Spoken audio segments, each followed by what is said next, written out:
الحمد لله الحمد لله رب العالمين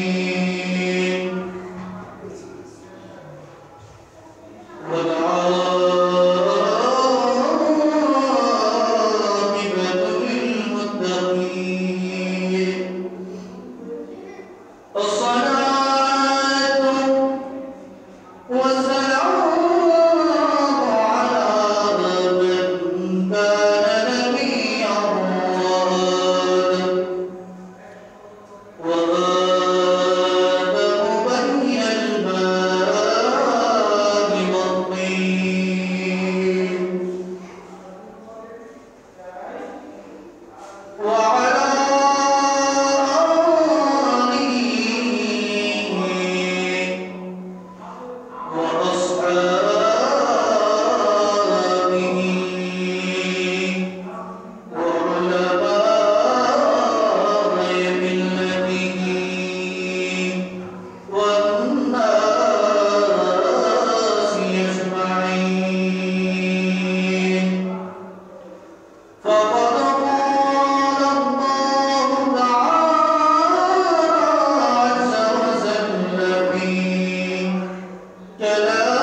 যে মহান আল্লাহ পাক রব্বুল আলামিন আজকে আমাদেরকে জুমার মধ্যে আসা, বসা এবং নামাজ আদায় করার তৌফিক দান করেছেন। সবাই বলেন আলহামদুলিল্লাহ। সাথে সাথে লাখো কোটি কোটি দরুদ সালাম পেশ করছি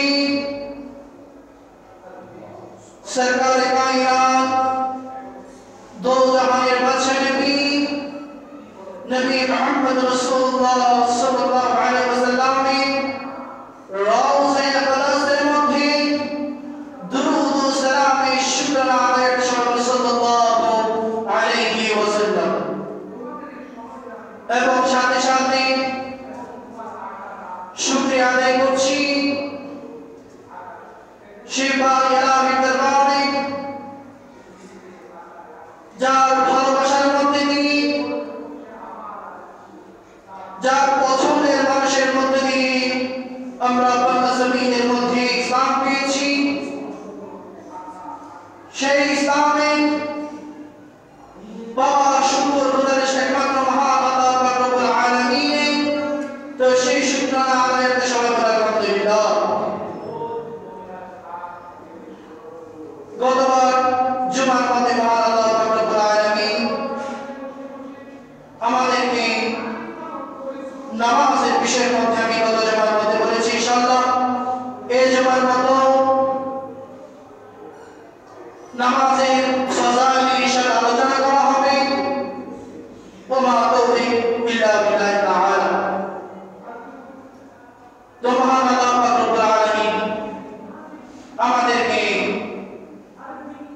পবিত্র কালাম আল্লাহ শরীফের মধ্যে বলেছেন ওয়া আকিমুস সালাতা ওয়া আতুজ যাকাত ওয়ারকাউ মা'আর রাকিঈন। মহান আল্লাহ পাক রব্বুল আলামিন বলেন তোমরা নামাজ দুনিয়ার জমিনের মধ্যে কায়েম করো। আমাদেরকে দুনিয়ার জমিনের মধ্যে পাঠিয়েছেন নামাজ কায়েম করার জন্য, নামাজ আদায় করার জন্য। তার যে মহান আল্লাহ পাক রব্বুল আলামিনের যে নিয়ামত রয়েছে সেগুলো পরিদর্শন করার জন্য, পর্যবেক্ষণ করার জন্য মহান আল্লাহ পাক রব্বুল আলামিন আমাদেরকে দুনিয়ার জমিনের মধ্যে পাঠিয়েছেন। তো সেই মহান আল্লাহ পাক রব্বুল আলামিন শুকরিয়া এই জন্য যে মহান আল্লাহ পাক রব্বুল আলামিন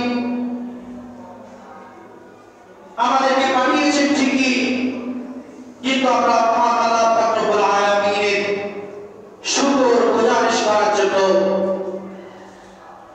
আমাদের সেই সময়টা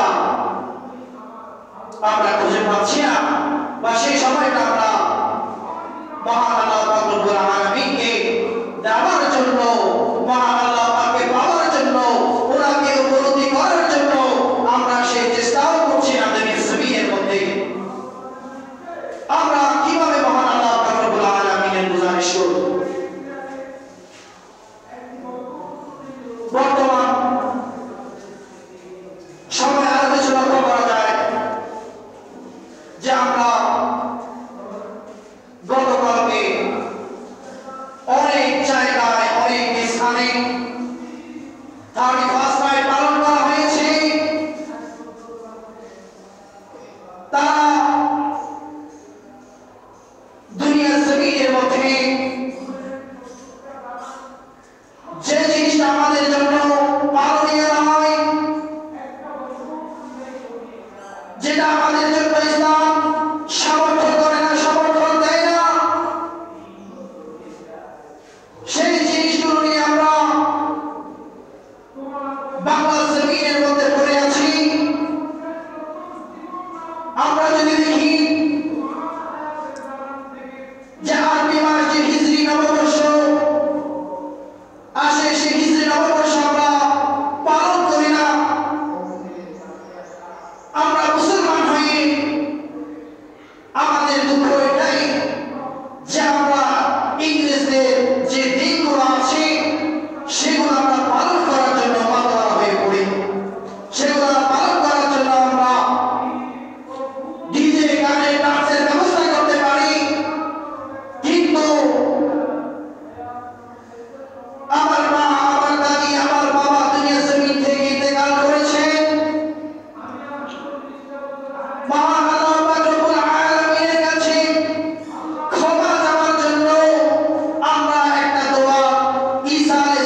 আমরা যদি পরিদর্শন করে দেখতে পাই যে 31st নাইটকে এমন ভাবে উদযাপন করা হয় যে আমাদের পরের দিন সময় থাকে না যে জামাতে নামাজ পড়তে হবে নাকি পড়তে হবে না, সেই হুঁশ আমাদের সেন্সের মধ্যে থাকে না। তো মহান আল্লাহ পাক রব্বুল আলামিন যে পবিত্র কালাম শরীফের মধ্যে বলেছেন ওয়া আকিমুস সালাতা ওয়া আতুজ যাকাতা ওয়া রাকাউ রাকিঈন, হে আমার বান্দারা তোমাদেরকে আমি দুনিয়া জমিনের মধ্যে পাঠিয়েছি নামাজ কায়েম করার জন্য, নামাজ পড়ার জন্য। তোমরা দুনিয়া জমিনের মধ্যে ফাসাদ করতে পারো, মারামারি করতে পারো, হানাহানি করতে পারো, সব কিছুই করার জন্য তোমাদের হাতে সময় হয়, কিন্তু আমি আল্লাহ পাক রব্বুল আলামিনকে ডাকার জন্য তোমাদের হাতে কিছু মুহূর্ত সময় হয় না। আল্লাহ পাককে ডাকার জন্য আমাদের কিছু সময় আমাদের হাতে থাকে না, যে সময়টুকু আমরা আল্লাহ পাক রব্বুল আলামিনকে ডাকবো। রাসূল করিম সাল্লাল্লাহু আলাইহি ওয়াসাল্লাম আমাদের জন্য এমন নিয়ামত দান করে দিয়েছেন, এমন নিয়ামত আমাদের জন্য রেখে দিয়েছেন, যেটা হচ্ছে নামাজ। নামাজ আমরা আদায় করতে পারি না যদি আমরা 40 দিন পর্যন্ত তাকবীরে উলার সাথে আমরা নামাজ আদায় করি, তাহলে রাসূল করিম সাল্লাল্লাহু আলাইহি ওয়াসাল্লাম আমাদের জন্য দুটি জিনিস বলে গিয়েছেন। আল্লাহ পাক রব্বুল আলামিনের পক্ষ থেকে আমাদের জন্য দুটি জিনিস পুরস্কার হিসেবে দিয়েছেন। একটা হচ্ছে বারাতুন নাস, অর্থাৎ যে 40 দিন পর্যন্ত তাকবীরে উলার সাথে নামাজ আদায় করবে, প্রথম তাকবীরের সাথে নামাজ আদায় করবে জামাতের সাথে, তার জন্য প্রথম পুরস্কার হলো মহান আল্লাহ পাক রব্বুল আলামিন তার জন্য বলে দিয়েছেন বারাতুন নাস, তার জন্য জাহান্নামের আগুন হারাম হয়ে যাবে, তার জন্য জাহান্নামের আগুন হারাম হয়ে যাবে। আল্লাহ পাক রব্বুল আলামিন আমাদেরকে পাঠিয়েছেন ঠিকই, কিন্তু আমরা এখনো পর্যন্ত নিজেদের মনকে স্থির করতে পারছি না, নিজেদের মনকে বোঝাতে পারছি না যে কিভাবে আমাদের সময় অতিবাহিত হয়ে যাচ্ছে। 2020 আমাদের থেকে বিদায় নিয়ে চলে গেল, যতই সামনে এগিয়ে যাচ্ছে আমাদের মৃত্যু ততই অগ্রগতি হচ্ছে, আমাদের মৃত্যু ততই সামনে চলে আসছে। সেই মৃত্যুকে আমরা যে বরণ করে নিব, সেই বরণের যে মাপকাঠিগুলো আমাদের জীবনের মধ্যে থাকা দরকার, সেগুলো আমাদের জীবনের মধ্যে আমরা দেখতে পাচ্ছি না, উপলব্ধি করতে পারছি না। কারণ হচ্ছে আমরা এখন ইন্টারনেট জগৎকে এমন ভাবে বেছে নিয়েছি যে জগৎটার মধ্যে আমাদের যুবক ভাইরা,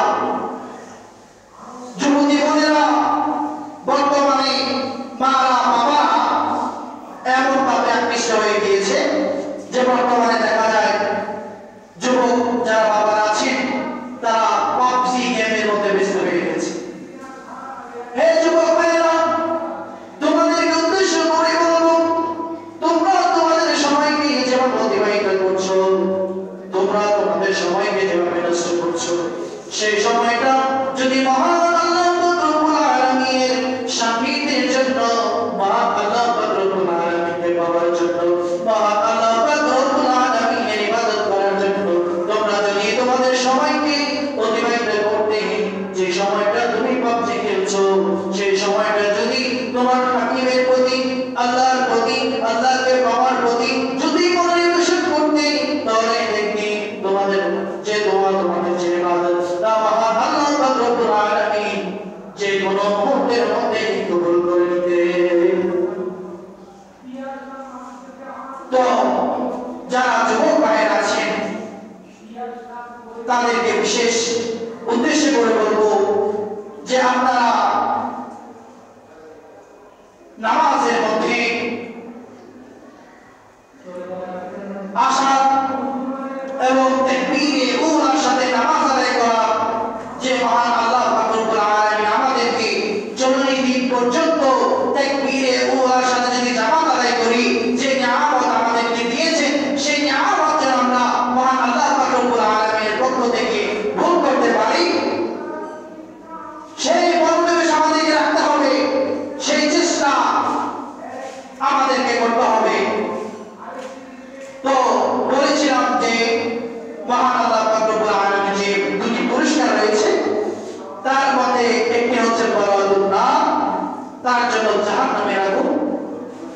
হারাম করে দেওয়া হবে, যে ব্যক্তি ওর সাথে জামাত করবে। আবার দ্বিতীয় পুরস্কার মহান আল্লাহ পাক রব্বুল আলামিন সেই উম্মতে মুহাম্মাদীদের জন্য, যারা উম্মত রয়েছেন তাদের জন্য মহান আল্লাহ পাক রব্বুল আলামিন বলেছেন বারাতুন নিফাক, যে ব্যক্তি নিফাকের মধ্যে রয়েছে আল্লাহ পাক রব্বুল আলামিন তাকে নিফাক থেকে হেফাজত করবে। বলুন সুবহানাল্লাহ। আমরা যে নিফাকি করি, আমরা যে মুনাফিকতার সাথে সম্পৃক্ত রয়েছে, আমরা আমাদের জীবনকে কিছু না কিছু জায়গার মধ্যে এমন ভাবে সাব্যস্ত করি, আমরা এমন ভাবে নিয়ে যাই, কখনো কখনো আমাদেরকে তাদের সামনে মিথ্যা আশ্রয় নিয়ে, মিথ্যা ছলনা নিয়ে তাদের সামনে উপস্থাপন করতে হয়, যাতে করে আমাদের নিজের জীবনকে সাফল্যের মধ্যে অতিবাহিত করতে পারি। সেই জীবন আমাদের প্রয়োজন নাই। কারণ হচ্ছে মহান আল্লাহ পাক রব্বুল আলামিন আমাদেরকে যতটুকু রিজিকের বন্দোবস্ত করেছেন, আল্লাহ পাক রব্বুল আলামিন আমাদেরকে যতটুকু রিজিক দিচ্ছেন, আমরা সেগুলো হালাল হিসাবে রক্ষণ করব, হারাম হিসাবে নয়। কেননা হারামের বিষয়ে আল্লাহ রাসূল সাল্লাল্লাহু আলাইহি ওয়াসাল্লাম আমাদেরকে অনেক কিছু বলে গিয়েছেন। সে হারাম থেকে যেন আমরা বেঁচে থাকতে পারি, সে হারাম যেন আমরা না খাই, সেদিকে আমাদেরকে লক্ষ্য করতে হবে। আমাদেরকে হালাল এবং হারামের মধ্যে পার্থক্যগুলো জেনে আমাদেরকে হারামগুলো বর্জন করতে হবে এবং হালাল উপার্জন যা রয়েছে সেগুলো আমাদেরকে বক্ষণ করতে হবে। আল্লাহ পাক রব্বুল আলামিন আমাদেরকে হালাল এবং হারাম বেছে খাওয়ার তৌফিক দান করুন। সবাই বলে আমিন। তো যা বলতেছিলাম, রাসূল করিম সাল্লাল্লাহু আলাইহি ওয়াসাল্লাম আমাদের জন্য দুটি দিক দিয়ে দিয়েছেন, যা তাকবীরে উলার জন্য প্রযোজ্য। রাসূল করিম সাল্লাল্লাহু আলাইহি ওয়াসাল্লাম তিনি একবার যুদ্ধের ময়দানে রওনা হলেন। যখন যুদ্ধের ময়দানে তিনি রওনা হলেন, সেই যুদ্ধের ময়দানে বাইরে যারা কাফের রয়েছে, যারা বেদুঈ রয়েছে, যারা নাস্তিকবাদী রয়েছে, রাসূল করিম সাল্লাল্লাহু আলাইহি ওয়াসাল্লাম আক্রমণ করার জন্য, যারা সাহাবায়ে কেরাম রয়েছে তাদেরকে আক্রমণ করার জন্য তারা প্রস্তুতি নিয়েছেন। কি নিয়েছেন? প্রস্তুতি নিয়েছেন। কারণ হচ্ছে আমরা যে নামাজ আদায় করছি না, আমাদের জন্য কতটুকু আদর্শ রাসূল করিম সাল্লাল্লাহু আলাইহি ওয়াসাল্লামের জীবনের মধ্যে রয়েছে, তা আমাদেরকে উপলব্ধি করতে হবে, বুঝতে হবে, জানতে হবে। রাসূল করিম সাল্লাল্লাহু আলাইহি ওয়াসাল্লাম তার সাহাবীদেরকে যখন যুদ্ধের ময়দানে তিনি অবস্থান করছেন, রাসূল করিম সাল্লাল্লাহু আলাইহি ওয়াসাল্লাম তার সাহাবীদেরকে বলছেন, হে আনসারী সাহাবীরা, হে সাহাবীরা, হে মুহাজির যারা রয়েছে, তোমাদের মধ্যে এমন কোন সাহাবী, এমন কোন আনসার, এমন কোন মুহাজির আছেন কিনা যে আজকে যুদ্ধের ময়দানে সারা রাত ধরে পাহারা দিবে? এমন কোন লোক তোমাদের মধ্যে আছে কিনা? রাসূল করিম সাল্লাল্লাহু আলাইহি ওয়াসাল্লাম যখন এই কথা উপস্থাপন করলেন, দুইজন, একজন আনসারী সাহাবী, আরেকজন মুজাহিদ, দুইজন ব্যক্তি দাঁড়িয়ে গেলেন। দুইজন ব্যক্তি দাঁড়িয়ে বলেন, ইয়া রাসূলুল্লাহ, ইয়া হাবিবাল্লাহ, হে আল্লাহর রাসূল, আপনি যদি অনুমতি প্রদান করেন আমরা সারা রাত জেগে জেগে, হে রাসূল, আমি আপনাদেরকে পাহারা দিব। রাসূল করিম সাল্লাল্লাহু আলাইহি ওয়াসাল্লাম বললেন, দুইজন এমন সাহাবী যারা তাদের মুখ থেকে উপস্থাপন করলো যে তারা দুইজন মিলে সারা রাত রাসূল করিম সাল্লাল্লাহু আলাইহি ওয়াসাল্লাম এবং অন্যজন যারা সাহাবী রয়েছে তাদেরকে পাহারা দিবে। রাসূল করিম সাল্লাল্লাহু আলাইহি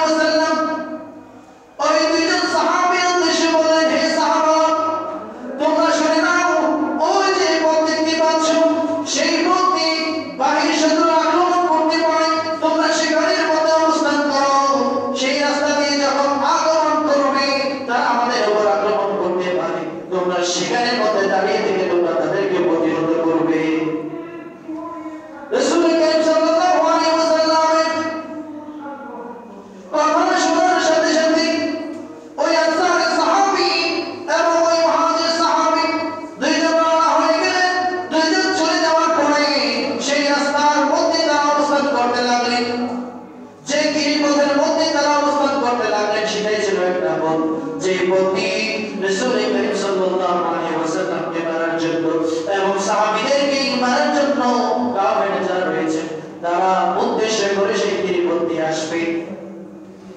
দুইজন সাহাবী উপস্থিত হলেন, উপস্থিত হওয়ার পরে তারা সেই পথের সামনে অবস্থান করলো। অবস্থান করার পরে তারা একজন আরেকজনকে বলতে লাগলো, হে ভাই শোনো, আমরা আমাদের রাত্রিকে কিভাবে আমরা অতিবাহিত করব সেই বিষয়ে তুমি কিছু বলো। রাত্রি কিভাবে অতিবাহিত করবে সে বিষয় বলার জন্য একজন সাহাবী আরেকজন সাহাবীকে বলছেন। আনসারী সাহাবী বলতে লাগলো, চলেন আমরা দুইজন মিলে নামাজ আদায় করি। আমরা নামাজ পড়তে পড়তে সকাল হয়ে যাবে, নামাজ পড়তে পড়তে সকাল হয়ে যাবে। যখন সকাল হয়ে যাবে আমরা আবার রাসূল করিম সাল্লাল্লাহু আলাইহি ওয়াসাল্লামের কাছে ফিরে যাব। আমরা আবার সেখানের মধ্যে কি ফিরে যাব। তো আমরা নামাজ পড়তে পড়তে আমরা আমাদের সবাইকে অতিবাহিত করব। ওই মুহাজির সাহাবী বলল, না আমরা দুইজন ব্যক্তি যদি একসাথে নামাজ আদায় করি তাহলে যারা শত্রুপক্ষ রয়েছে তারা রাসূল করিম সাল্লাল্লাহু আলাইহি ওয়াসাল্লামকে মারার জন্য যে কোনো ফয়সালা পেয়ে যে কোনো পথ পেয়ে তারা রাসূল করিম সাল্লাল্লাহু আলাইহি ওয়াসাল্লামকে আক্রমণ করতে পারে।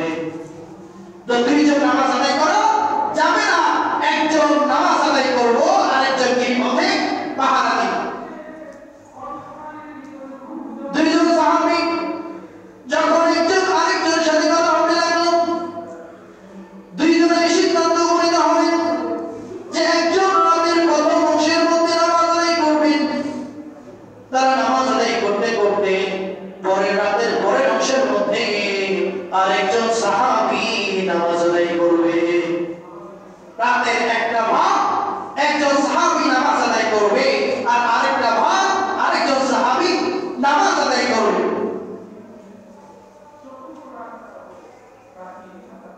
রাসূল করিম সাল্লাল্লাহু আলাইহি ওয়াসাল্লামের কথা স্মরণ রেখে রাসূল করিম সাল্লাল্লাহু আলাইহি ওয়াসাল্লামের বাণীকে তাদের ধ্যানের মধ্যে রেখে তাদের জেহেনের মধ্যে রেখে একজন মহান আল্লাহ পাক রব্বুল আলামিনকে সান্নিধ্য করার জন্য মহান আল্লাহ পাক রব্বুল আলামিনের প্রেমে বাধ্য হয়ে এই নামাজের মধ্যে দাঁড়িয়ে গেলেন।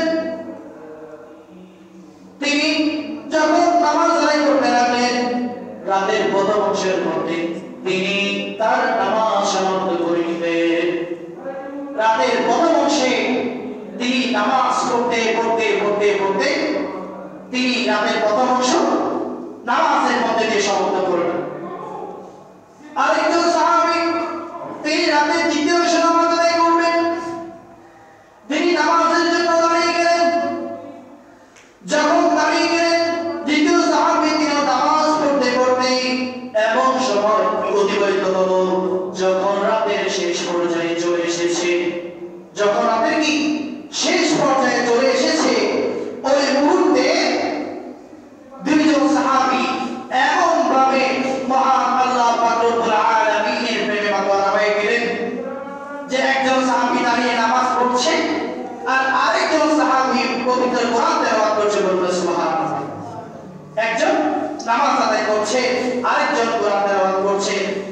আরেকজন যিনি কোরআন তেলাওয়াত করছেন উনি বলতেছেন যে আমি মহান আল্লাহ পাক রব্বুল আলামিনের প্রেমে মাতোয়ারা হয়ে আমি এমন পাগল হয়ে গিয়েছি যে আমি নামাজের মাধ্যমে আমার যে আসক্তি মহান আল্লাহ পাক রব্বুল আলামিনকে পাওয়া সেই পাওয়াটা আমার পূর্ণ হয়নি। তাই জন্য আমি রাসূল করিম সাল্লাল্লাহু আলাইহি ওয়াসাল্লামের যে আসমানি গ্রন্থ যে কিতাব মহান আল কোরআন সেটা তেলাওয়াত করতে করতে করতে করতে এমন পর্যায়ে চলে গেলেন যে সেদিকে যারা কাফের রয়েছে তারা তাদেরকে বল্লম দিয়ে নিক্ষেপ করতে লাগলো।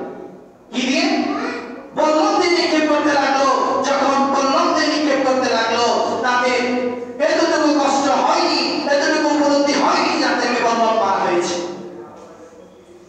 আর বর্তমান তো আমাদের সামান্য একটা যদি পিঁপড়া কামড় দেয়, কোন একটা কিছু যদি কামড় দেয়, একটা মশা কামড় দিলে আমরা হাত দিয়ে কামড় মারি, ঠিক না? মশা কামড় দিলে হাতে কি করি তারপর মারি আর যখন একটা কোনো কিছু দেখা যায় তখন আমরা লক্ষ্য করি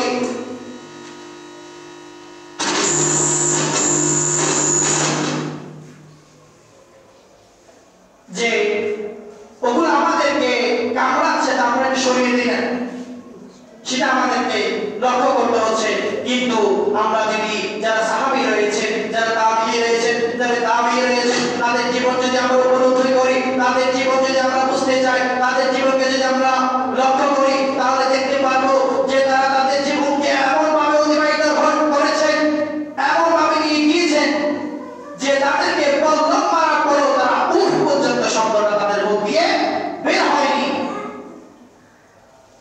আর আমরা সামান্য কিছু কামড় দিলে একটা থাপ্পড় দিয়ে কি মেরে তা আমাদের যে জেহেন যে মেধা আমাদের তখন সেই স্মরণটা ওদিকের মধ্যে মরণীয় বিষয় ওদিকের মধ্যে চলে যায় যে আমাকে তো মশা কামড়াচ্ছে আমি একটা থাপ্পড় মারি না কেন তো মরে যাবে আমার খেয়ালটা ওখানেই চলে যাবে তো আমাদের মন ধ্যান হতে হবে সেই দিকে যে মহান আল্লাহ পাক রব্বুল আলামিনের দিকে সেই কাবার দিকে কাবার দিকে যেখানের মধ্যে আমাদের ধ্যান থাকবে আমাদের মস্তিষ্ক থাকবে আমাদের মনোনিবেশ থাকবে সেই দিকে যেদিক থেকে আমাদের ধ্যান ফিরবে না যা কিছুই কামড় দেন না কেন যেটাই আসুক না কেন যত বিপদ আসুক না কেন যে আমরা আমাদের মনকে একদিকে রেখে কাবা শরীফের দিকে রেখে আমরা নামাজ আদায় করব তো আমাদেরকে যেন আল্লাহ পাক রব্বুল আলামিন জামাতের সাথে পাঁচ ওয়াক্ত নামাজ আদায় করার এবং বিশেষ করে যারা যুবক ভাইরা আছেন তাদের উদ্দেশ্য করে বলবো যে আজকে জুমার মধ্যে যে আপনাদের জন্য আল্লাহ পাক রব্বুল আলামিন যে দুইটি পুরস্কার রেখেছেন যে বারাতুন নার বারাতুন নিফাক যে 40 দিন পর্যন্ত যদি আমরা জামাতের সাথে তাকবীর উলার সাথে যদি নামাজ আদায় করি তাহলে জাহান্নামের আগুন আমাদের জন্য হারাম হয়ে যাবে আমরা নিফাক থেকে আল্লাহ পাক রব্বুল আলামিন আমাদেরকে বাঁচাবে তো আমি এতটুকুই আশা করব যে মহান আল্লাহ পাক রব্বুল আলামিন যেন আপনাদেরকে তাকবীরে উলার সাথে যেন জামাতের সাথে নামাজ আদায় করার তৌফিক দান করেন আমিন ওয়া আখিরু দাওয়ানা আলহামদুলিল্লাহি রাব্বিল আলামিন আসসালামু আলাইকুম ওয়া রাহমাতুল্লাহ যারা সুন্নাত আদায় করেন